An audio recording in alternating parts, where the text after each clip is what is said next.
All right, once again, Brewmaster Collective Club. We are here. I'm here with Eric Ponce in his Cathedral of Barrels, which is filling up as we speak. To the rim. It's unbelievable in here. It's just the perfect cave temperature. It is an amazing array of barrels from a host of distillers, a host of artisan distillers. We were noticing the barrels behind us even have some really cool art on them. So some talented folks that we're working with. Always, yeah. But I digress. We're here to talk about the Farmstead collection. And in that collection is the Boilermaker. But the two beers we're going to talk about now are also part of the Whistle Pig collaboration that we did.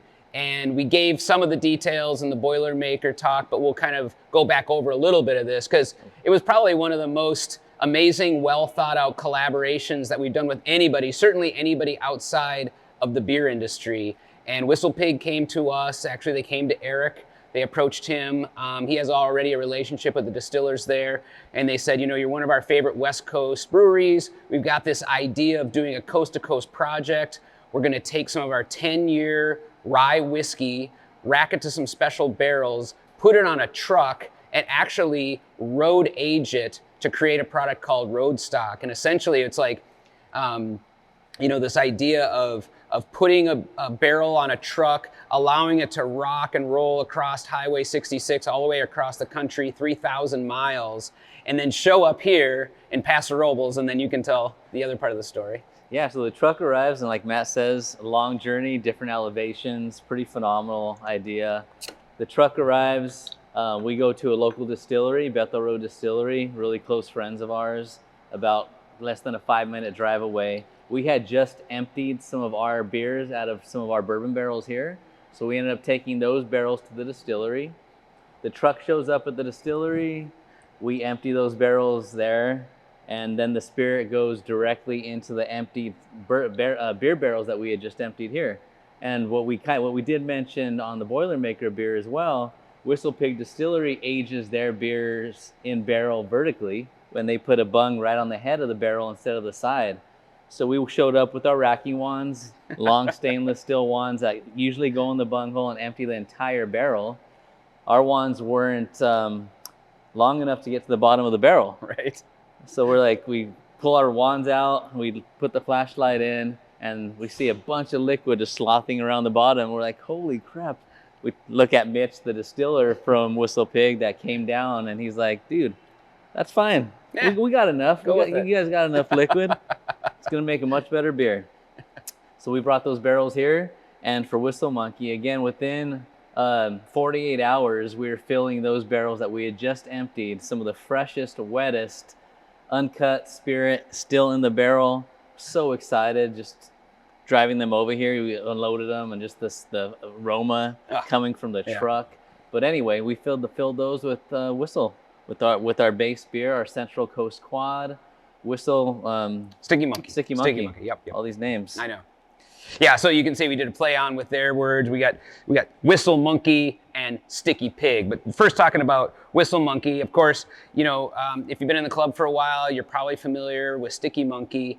That's a beer that's been with us for a while. Essentially, when we created that wort stream, the winemakers for the anniversary blending had been asking for something a little sweeter, a sticky beer to help bring the body up of the blend. So it started out as simply that, a component. And so when this whole Whistle Pig project came up, it seemed like a natural one to use in this particular case. And maybe you can tell us a little bit about what differentiates it in the rye whiskey barrels opposed to what we normally do in bourbon. Yeah, so with this particular beer, the recipe, the base beer recipe is pretty unique, and we use Belgian candy, brown sugar, Belgian candy sugar. Yep. So it's like Matt was saying, it's definitely a little more viscous and a little more residual sweetness. And we usually age this beer in bourbon. And bourbon is 51% corn. Corn also has some sweetness. So it's kind of the flavor profile that a lot of people love drinking now. We've been making this beer for a very long time. So it's a little bit of sweet, elevating another level of sweetness. And what's so unique about this beer and makes it stand out from what we've done traditionally with this beer going in bourbon, rye Whistle Pig Distilleries, high rye, sometimes almost 100% rye in their malt bill. And rye traditionally brings some really nice black pepper, white pepper, spicy notes to the whole mix. So the sweetness of the base beer, aging in these high rye whiskey barrels with a good amount of uncut spirit still left in the barrel, you get this amazing, starts off sweet, but you're also intertwining some amazing spice characters and levels, and just that straight like whiskey. You still get that vanilla toasted coconut flavor, but you get the sweetness and the spiciness, which makes this one so particularly unique to me. And having recently done a sabbatical in Belgium, I've come to know a little bit better this flavor profile of Belgian quads. And this Belgian dark candy sugar is always part of the profile. And of course, a Belgian yeast has a little bit of spiciness, which is typically more along the lines of clove. But I feel like the rye has brought that spiciness back, because, you know, typically when you age out a beer like this, a lot of the initial yeast qualities fade off. So the spiciness or the esters from the yeast, whatever yeast you're using, tends to fade off, and it becomes a little more neutral in that respect. So I think the rye brought back some of the spice that I like to have with that Belgian candy sugar. Yeah. Oh, I agree. Yeah. Yeah, I'm getting all the things I love, the Sticky Monkey with that extra added spice. I don't know that I can add much more than that. There's a ton of vanilla in this as well. Yeah, a ton of wood, the barrel character. It was their 10-year-old rye whiskey. So you get a lot of really good like oak character as well. The texture and the mouthfeel, the viscosity. There's a lot going on in this beer, but it's so well balanced. Yeah. So, you know, I mentioned it in the other video, but doing a collaboration with Whistle Pig was such a high point for the year for us, in that, you know, again, outside of the beer industry, but just so generous, networking, there were no secrets. I just felt like they were so generous, not only with having us do the collaboration with them, but then leaving us with so much spirit in these beautiful barrels. So, you know, I can't say enough about that crew and everything they brought to this collaboration. Before I forget, as part of the Farmstead Brewmaster's collective shipment, Michaela was kind enough to add a couple local products. One of them, and I'd love to talk about, is a cheese that comes from Stepladder Creamery. Now, this is just one of the most amazing companies locally. Some near and dear friends of ours. Their ranch is out by San Simeon, maybe 4 or 5 miles off the coast. They're in this incredible microclimate where they grow avocados, but they grow a number of really cool tropical fruits that you never hear about being grown kind of in this part of the world. But they're cheese making, and typically they have goats on site. They're making a lot of goat milk cheese. This particular cheese is a cow milk cheese, but they did a wash with Sticky Monkey. And it came out of your barrels, correct? Yeah, they wanted the beer to be flat, and we had some aged Sticky Monkey maturing in bourbon barrels at the time, so we emptied some beer directly out of the barrel, put it in some cakes for them. They came and picked it up, took it to their creamery. Yeah. I mean, again, just a really cool local company. They love beer, they love cheese. What goes better with beer than cheese? So we try to do as many projects with them as we possibly can. Ma'am, I hope you enjoy this cheese. It's perfect pairing with the Sticky Monkey or the Whistle Monkey. I mean, it's delicious. The cheese is really pure, phenomenal flavors. Yeah. The texture from the cheese, the creaminess of it, yeah, adds to the mouthfeel. I mean, when you're drinking the beer. They do such an amazing job. It's incredible. I mean, I feel like in a relatively short amount of time, they become experts in their field. And if you ever get a chance to visit Stepladder Ranch here in the Central Coast, you got to do it. It's just a magical place. So, all right. So that was Whistle Monkey, and next we're going to get into Sticky Pig. And it's a continuation of this insane kind of collaboration that we did with Whistle Pig. And this particular time, again, Sticky Monkey, which I've already talked about all the details of that beer. Why don't you go into the barrel treatment on this one? Yeah, so we mentioned the location of Whistle Pig. Beautiful farm out of Vermont, hogs on site, and they also have an array of maple trees. So every year during harvest time, they tap the trees, get the maple syrup, and age the maple syrup in some of their previously emptied whiskey barrels. So what we did, just bringing that story, that collaboration, what the farm's known for, what they make and what they produce, we got some of that barrel-aged maple syrup, and we brought this here to the brewery, and we incorporated that in the production of this actual recipe of Sticky.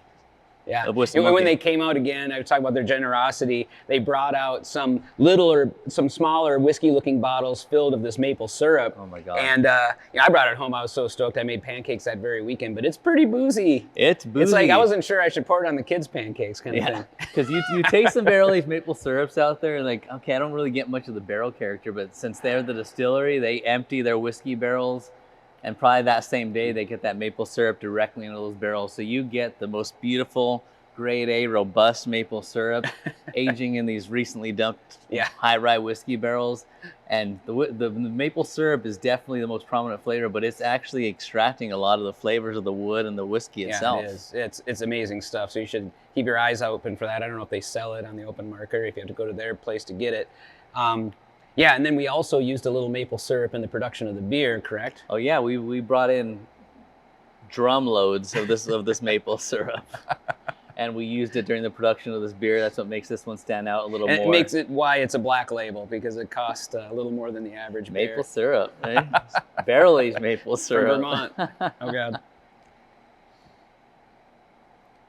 Yeah, so right out of the gates, you get this obvious maple syrup character. And for some reason, it accentuates the vanilla coming from the barrels even more. Super rich. I get it aromatically. I get it flavor. I get it in the finish. But not too much. I think it just kind of, it's almost like, you put a little bit of maple syrup over your Stickee Monkee just in the perfect amount. Yeah, it's like that thing. Like everything we do here is all about balance. We always showcase the beer first and foremost, and any additions we add, we want them to be there, but not overpowering. But this there, you get the base beer itself, you get the barrel character, the spicy notes to it, and then like Matt says, you get that phenomenal maple syrup from start to finish in the nasal, the mid palate, and the after palate, and the texture it brings in the mouthfeel. Yeah, and for some reason, and I have no scientific reason, but I mean, look at the foam on that beer. This it's thing just is standing everlasting. up. I think it's so sticky, the foam even sticks up. You can drop a quarter on there and it won't sink. I think. Yeah. So again, back to the other treats that Michaela sent to you in the Farmstead package. I think this one's going to pair really well, again, with the beef jerky. This is pork jerky, perfect pairing for Whistle Pig. It's pretty spicy. I'm thinking that the sweetness of the maple syrup is going to help cut some of that spiciness. Big fan of this jerky, by the way. So am I. Mm-hmm. Yeah. I mean, these are in some ways a little bit no-brainers. Cheese and jerky with beer, it's kind of like, yeah, of course, but... the right flavor, the right spices. Yeah. It's really good. Kind of begs for a second sweet. Yeah. You know, it's a perfect pairing when you're salivating, you want to go back to it. Yeah. When you want another... When Eric and I stop talking, you know it's a good pairing, right? So there you have it. A three-way collaboration with Whistle Pig, Boilermaker, Stickee Pig, and Whistle Monkee. You get the parody there. Yeah. An amazing collaboration also with Stepladder Ranch and the Stickee Monkee Wash Cheese. There's a lot in this pack, and hopefully you enjoy it. I think it's one of the more amazing ones we've done. So you've outdone yourself once again, Eric. Cheers. Thank you so much, and cheers, everyone. Thank you, guys.